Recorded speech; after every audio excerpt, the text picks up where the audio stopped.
What's up, guys? Time to get this KTM 300 put together.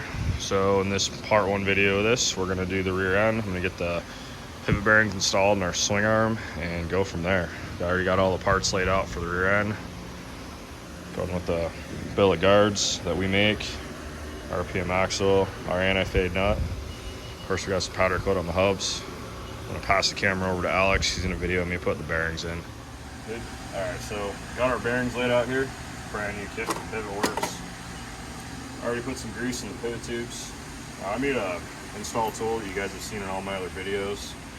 It's basically just a piece of threaded rod with some aluminum pieces that squeeze the bearings into the swing arm instead of beating on them with a hammer. Go ahead and install them. We're always going to take the rounded end and install that first. I like to press against the side that has the writing on it. This has the two bearings. I'm going to try to put both at the same time.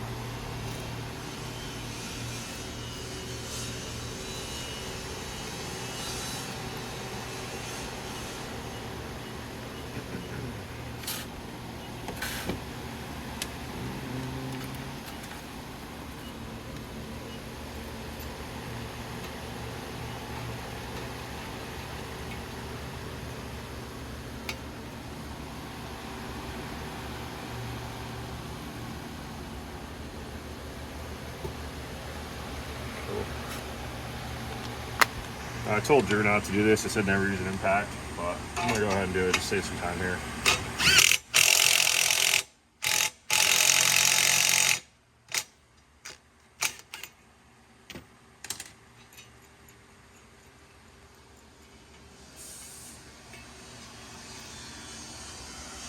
Just like that, I've got the bearing completely flushed in here.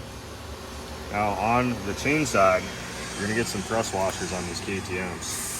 So you're gonna have one of these on each side. It does not go on the opposite side, only on the chain side.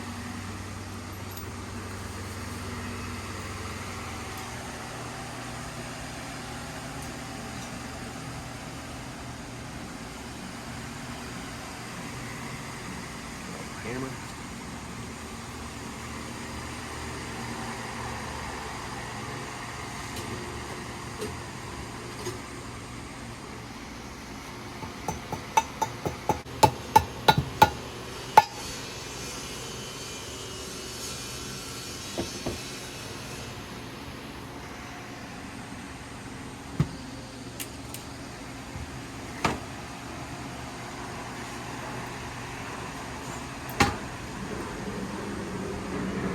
I like to use dead Honda batteries as a little holder for them.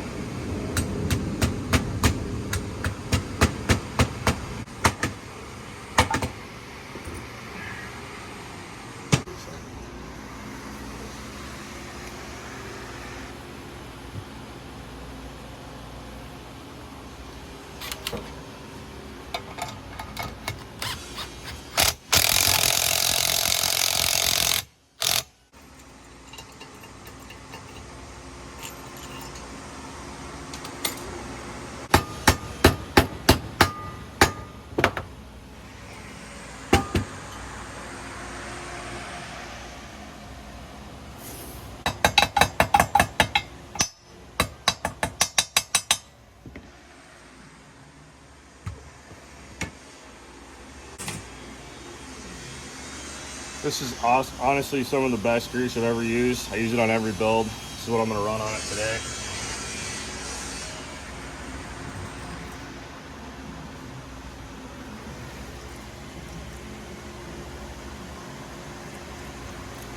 Always want to get the grease as packed in there as possible. It's not the kind of thing where they have grease fittings, so I pack these bearings as much as I possibly can. I like to get it behind the seal, all through the cage. Definitely don't skimp out on your grease when you're doing these.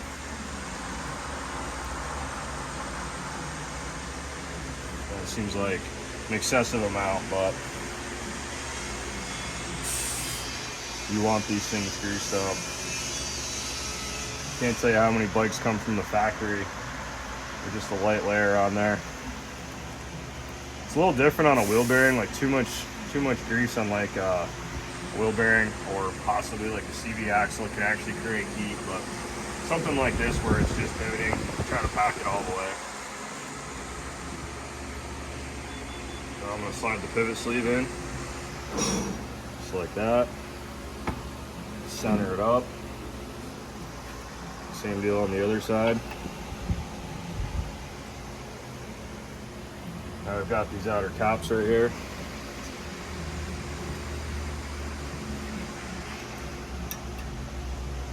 So make sure that moves left and right still. This one's going to be a little bit tighter, like I said, because of the thrust washers. This one's going to free float a little bit more. So you can see the difference. See how it free floats? So this guy here, you're going to pay attention when you go to slide it into the bike. You may have to move this left or right just to get it lined up to the motor. So I got this one kicked all the way this way. I'm going to leave this one just about in the center and see what happens. So now we're going to go on to the no-link bearing. Do not end that. And then check out the socket. This one's a 19 mil. Trying to push on this outer race right here.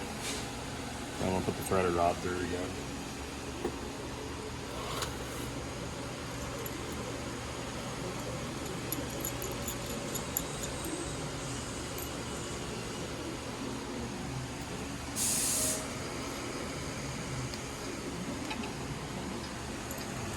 This one's even more critical when you tighten it. You want to make sure it's dead center on this.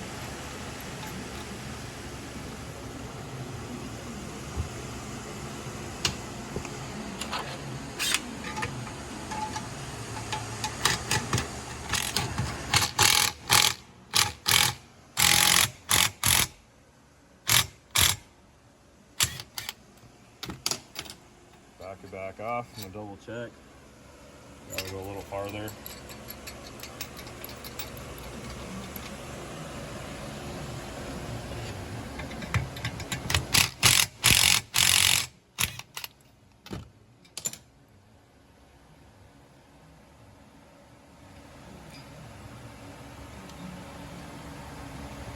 It's pretty good.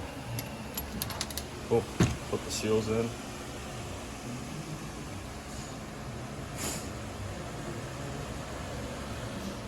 Sorry guys, I had to have Alex help me hold this, get some pieces in up there. So now we're gonna go ahead and get this chain slider on. We went with an orange one. I thought it looked cooler with the swing arm. We tried to color match this, so we were able to do that to the KTM orange. Cool.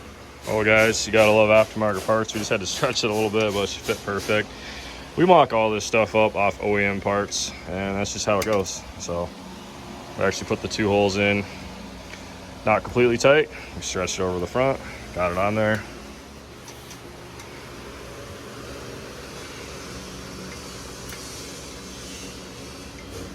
Definitely like the orange though. Dude, Tucson AZ, you were like a fucking local, pretty much weatherman. I don't even know. If you got any questions about Tucson, hit up this guy. Cool.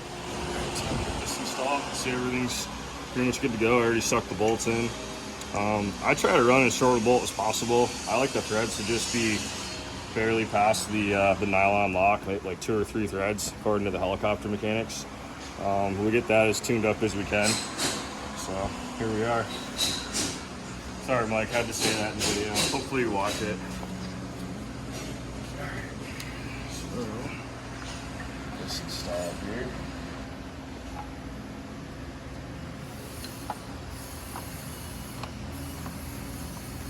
Throw a little grease on that for me, will you?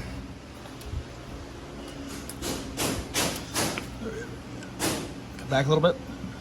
Down.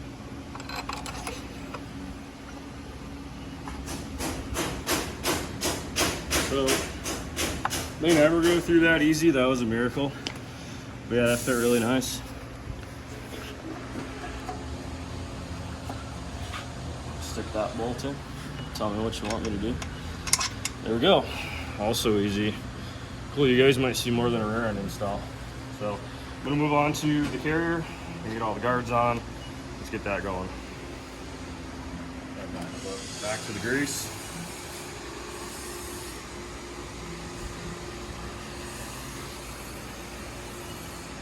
I'm not looking to completely cover this, just where it touches the carrier.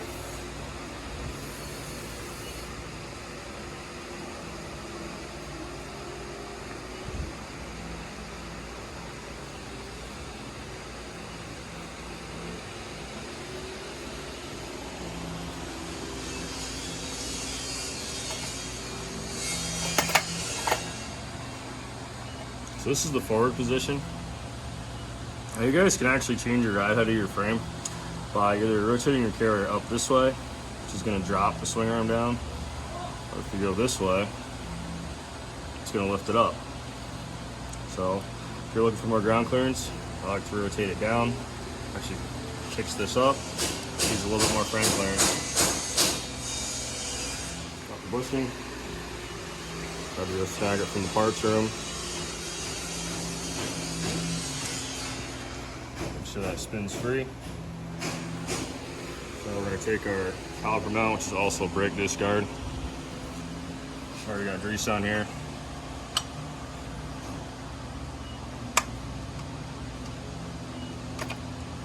Just like that.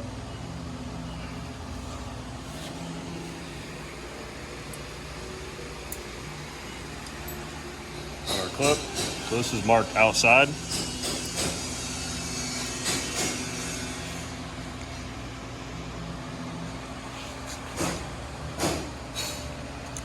Clowns in the background banging on shit. There we go. Always make sure this thing spins free, which it does. If it does not spin free, I like to take the powder coat off the edge. And this one I already did that before the video. It's real important that your chain adjustment moves freely. So I'm going to start it in the front position like that.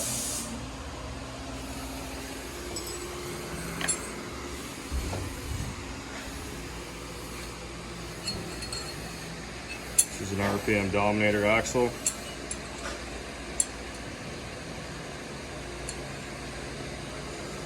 So go ahead and cover the splines. Can't be scared to get your hands dirty if putting an axle in. Real important to make sure you get this lip right here where it rides on the seal. Kind of got a floating ring. Just coat that good. Throw a little grease under it too so it doesn't get stuck to it. Cool.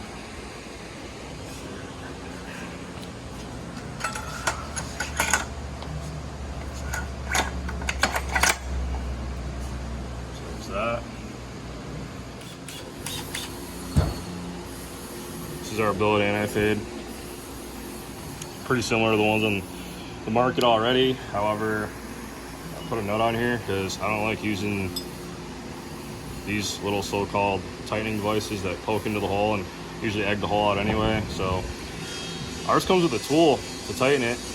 Keeps you from stripping your nut out. We've also closed the end here for the bolt so you're not getting dirt stuck into your threads. So a couple little changes to it. Just, I'm picky. I like doing stuff my way, and that's just one thing that we did.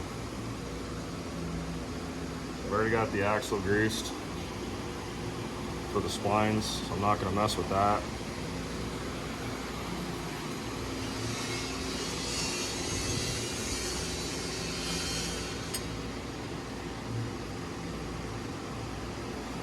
Got some OEM Honda bolts. Already got the Loctite on them.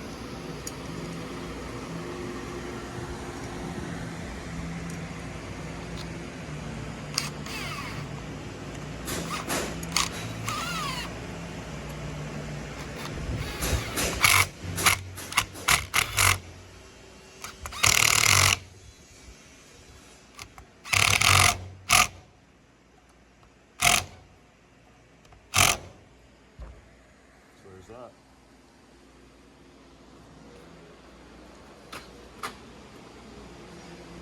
Grab an 8mm.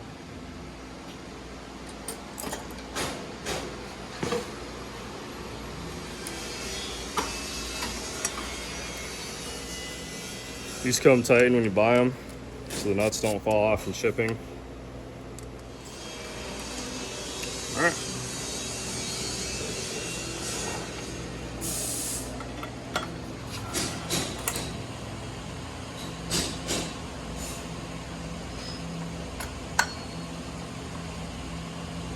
there's going to be a clip that goes on here. Take this off this. Just gotta use your thumbs. It's better than trying to use a screwdriver and scrape everything up.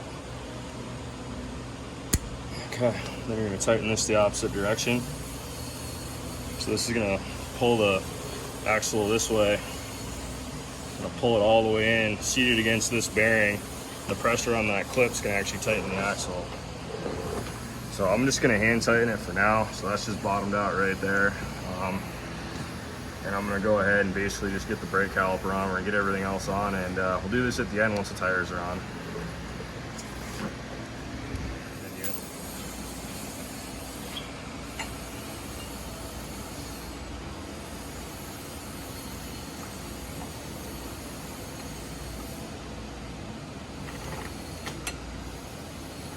Okay, so sprockets in.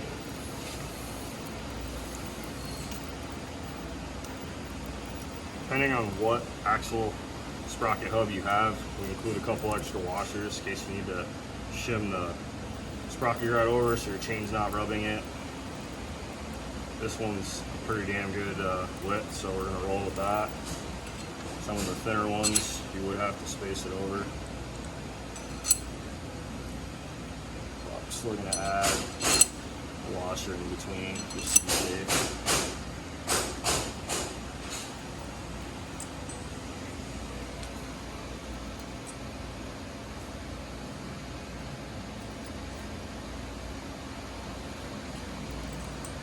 Sprocket head.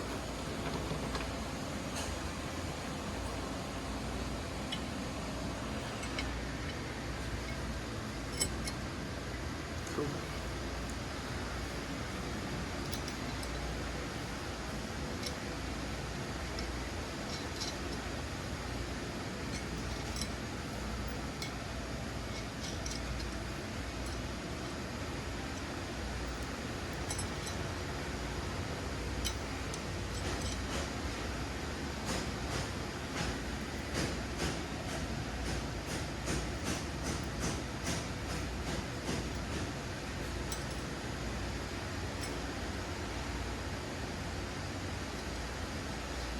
So got my impact.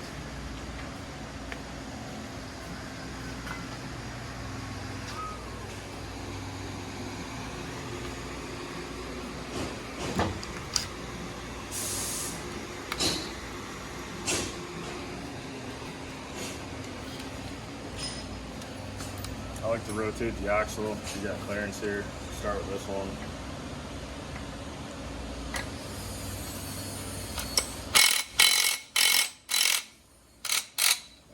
Fully torque that yet. You're going to go completely across, spin it back.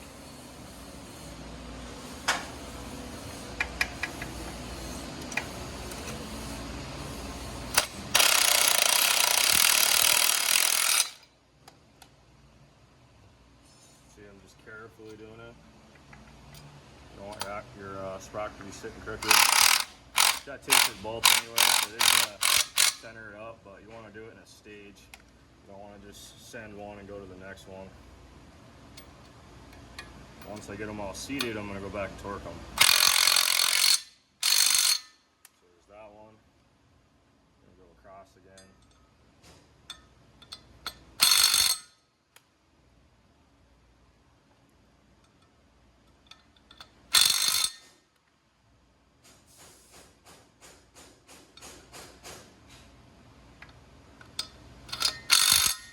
So we're going to go back and hand torque these after, but for now, that's a great starting point. So now we're going to move on to the hub.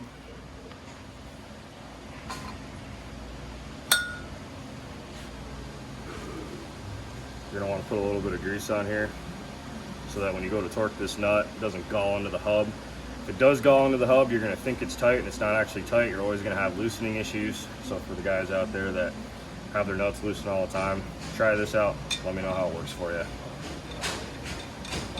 Hasn't let me down for the last 20 plus years. All right, cool. So there's that one. I'll go to the other side.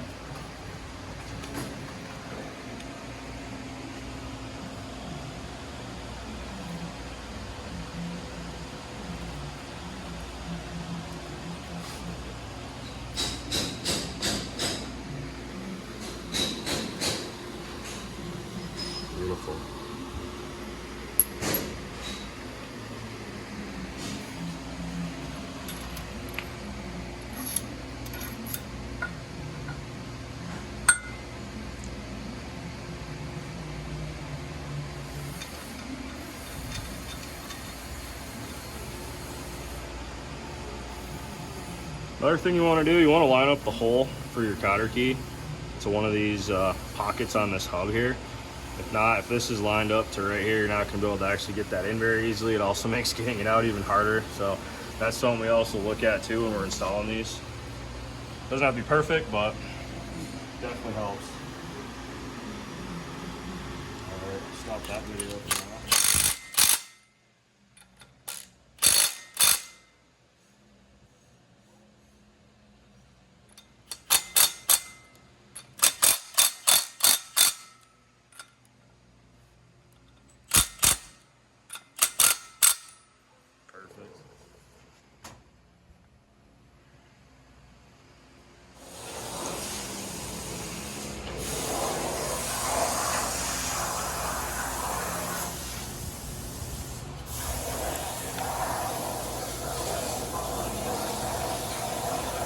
Snip that shorter.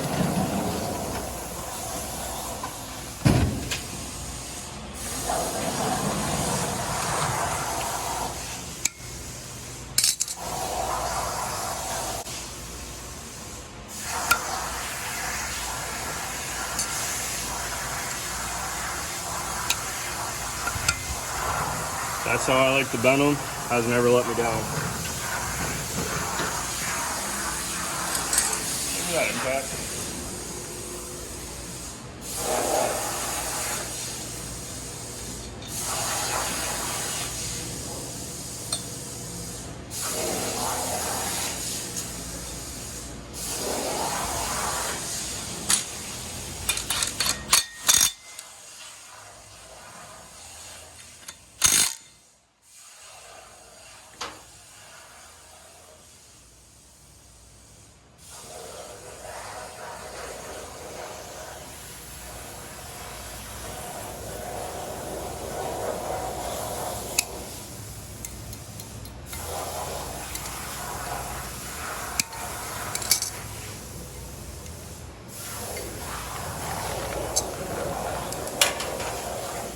Good. Yep. All right, so we're gonna go ahead and get this caliper put together. So this is how it comes from Honda when you buy a kit from us. So I'm gonna have to take these bolts out right here. All right, guys, these are nice OEM Honda bolts. So I like to use these for the new mounting bolt. When you put these together, they just work. So setting those aside. Now we've been running these brick block offs. The only thing I don't like about them, they don't have an O-ring groove on here. So we're gonna be making our own here shortly. It's gonna be a similar design. We've actually had them in the past, but with an O-ring groove. It's just something we prefer. Now you're gonna use their supplied hardware.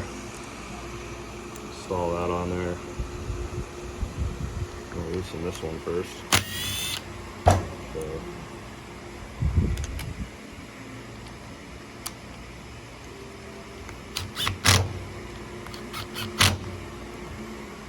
Again, guys, go back and retorque everything. Ride the bike for 5 minutes and then just go back and retorque every single nut and bolt on the bike when you build them. It's just part of the process. These things are great, but you do have to hand torque stuff. All right, so slide the pads in. Just gonna put them together for now like that.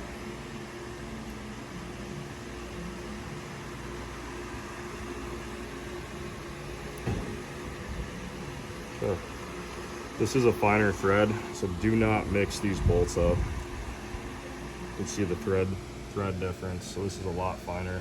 So this is the one that goes into the slider.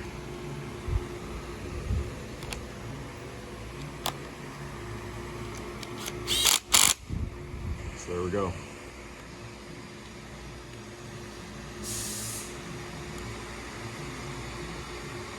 Spread the pads out. Got these 2 bolts that I saved.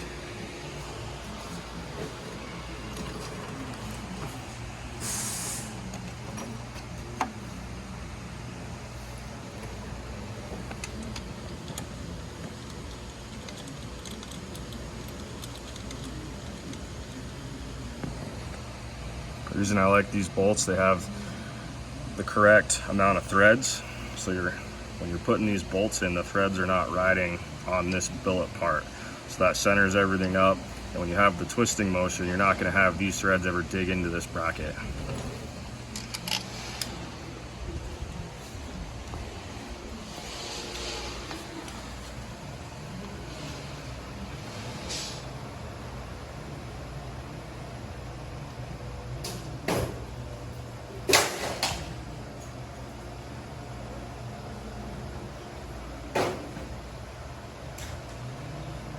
Okay.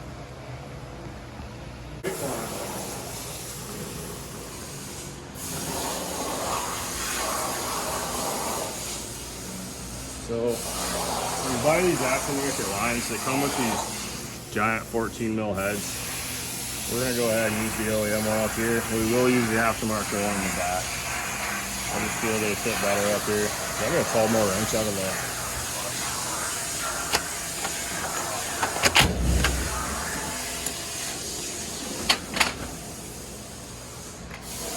Regular wrench, non-ratchet.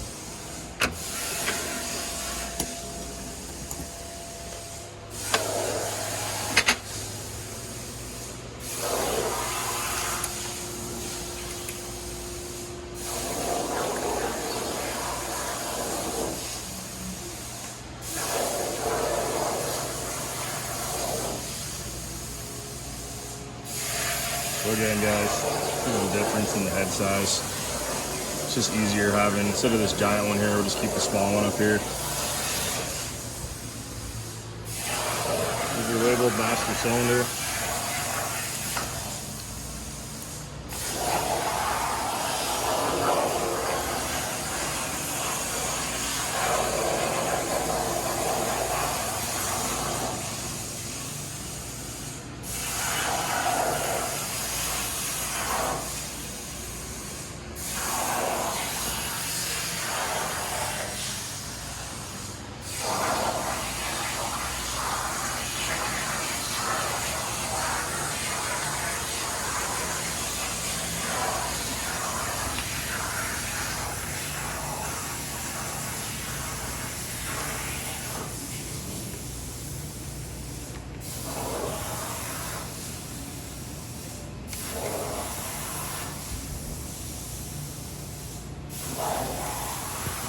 There's that one. See how I have it angled forward? Allows it to pivot with the swing arm, not be bound up. It's just near the frame. So you're actually, when you tighten this, you're just gonna hold it over from hitting the frame, just like that. And this one, pull this plug out here. Save these, they're handy.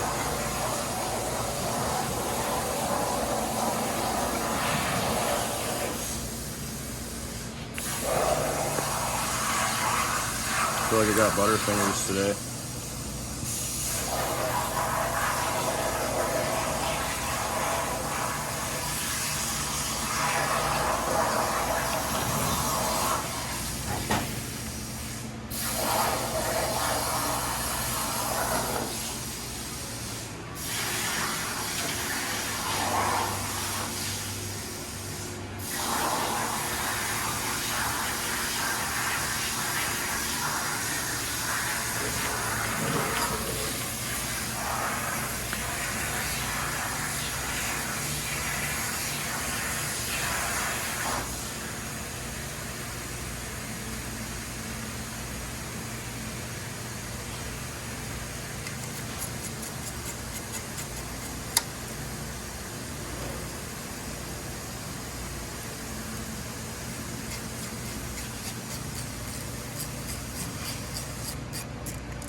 I like to let it tighten and align where it goes, just like that.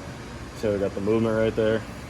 That's gonna get tightened, and that's gonna get tightened after we're doing the bleeding process. That's gonna be for another video. Cool. Find the tires.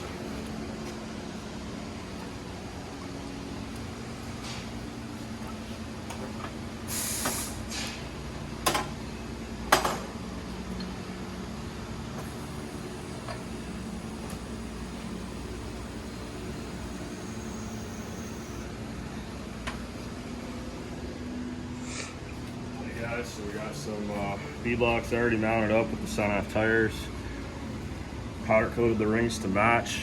We've also got the front hub powder coated, already assembled into the wheel. It's just finger tight right now, so we're gonna move on to that in the front end video. But for right now, we're gonna get these beadlocks installed.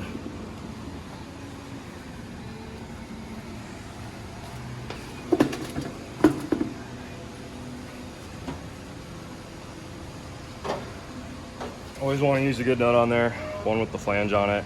If you buy a kit from us, we generally include these with all the hubs.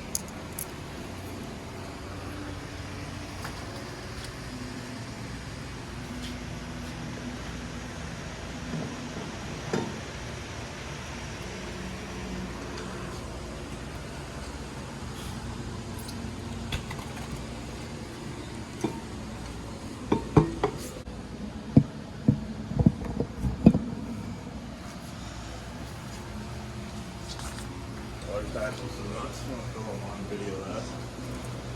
There we go.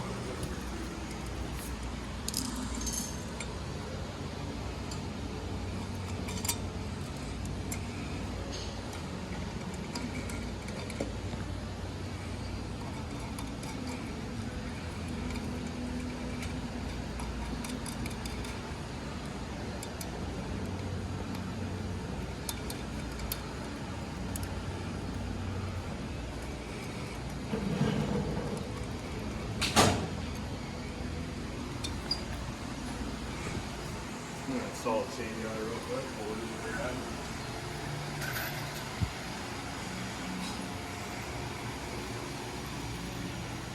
$10 mil head. Got our rear chain block. See if I got a 10 mil today. Never had a 10 mil. It's always gone. It's always the 10 and the 8s that are missing. Oh, it's there. Cool. 8s are missing though. Yep, the 8s are gone. That's just how it goes.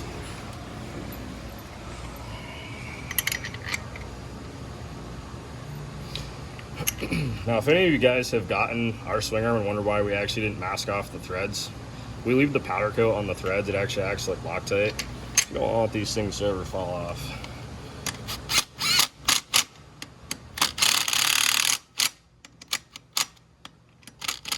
That's it.